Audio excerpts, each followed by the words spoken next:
대선 레이스에 뛰어든 개혁신당 이준석 의원이 대전을 찾았습니다. 연구원과 대학을 찾아 대한민국을 전 세계에서 가장 젊은 국가로 만들겠다며 개혁하는 보수를 이야기했는데요. 이준석 의원 초대해 자세한 이야기 나눠보겠습니다.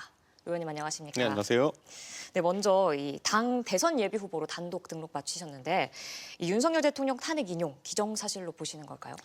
아무래도 이번에 탄핵을 제기하게 된 이유가 비상계엄을 선포한 것인데 지금 전시도 아니고 이런 상황에서 정치적 목적으로 비상계엄을 선포한 대통령에 대해서 탄핵은 인용되어 마땅하다라고 생각하고 결과도 저는 만장일치 탄핵일 거라고 생각합니다.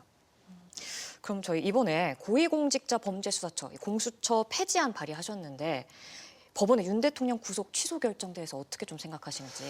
헌정 질서에 있어 탄핵이라는 절차가 진행되고 있는데 대통령이 밖에 나와가지고 그것을 혼란시킬 수 있는 그런 빌미를 제공했다는 측면에서 중요하게 볼 수밖에 없고요.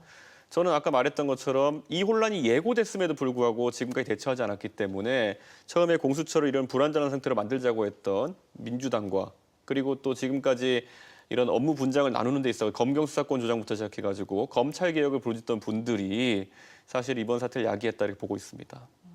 저희 지역 대전과 세종시장 분들께서 윤 대통령 옹호에 굉장히 적극적으로 나서고 계신데 지금 이런 상황에 대해서 어떻게 보시는지요?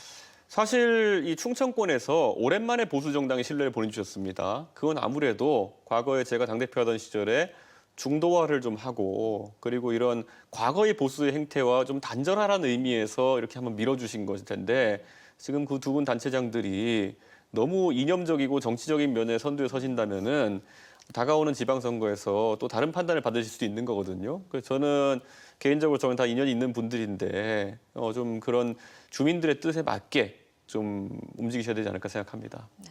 저 의원님 지금 정계 개편에 대해서도 목소리를 좀 내고 계신데 네. 정계 개편 어떻게 좀 계획하고 계신지. 그래서 저는 적어도 상식적인 사람들, 그것이 보수의 이념을 가진 사람이든 진보의 이념을 가진 사람이든 상식을 가진 사람들이 많아져야 되는 것이고 상식을 가진 사람들 중심으로 정계 개편이 좀 일어났으면 좋겠다. 그런 생각입니다.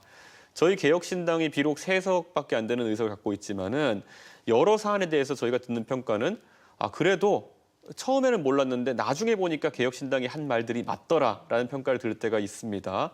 양 진영에서 극단의 어떤 적대감을 내려놓고 좀 평상심을 찾고 이성적으로 상식적으로 국가를 운영하는 세력들이 합쳤으면 좋겠다는 생각입니다. 충청권에서도 이런 정계 개편 가능하다고 보실까요?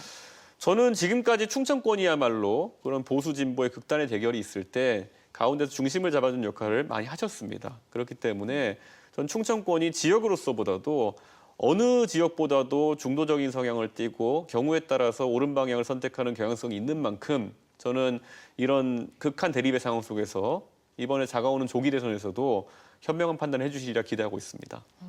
저희 의원님 수도권에 계신 국회의원이신데 좀 세종시 행정수도론에 대해서는 좀 어떻게 생각하시는지? 저는 개헌과 함께 당연히 세종시의 지위에 대해서도 다뤄져야 된다 이런 생각이고요. 단순히 그 예정된 대로 집무실을 옮기고 국회의사당, 제2의사당을 짓고 이런 문제를 넘어서 화합의 공간이 될 수 있도록 조금 재밌는 아이디어들이 가미됐으면 좋겠습니다. 서울은 지금 보면 용산하고 여의도가 따로 놀지 않습니까? 저는 세종시에 그런 새로운 공간들이 설계된다면은 좀 파격적으로 지금도 대통령 집무실 할 땅이랑 국회 땅이랑 나눠져 있는데 합쳐버렸으면 좋겠습니다.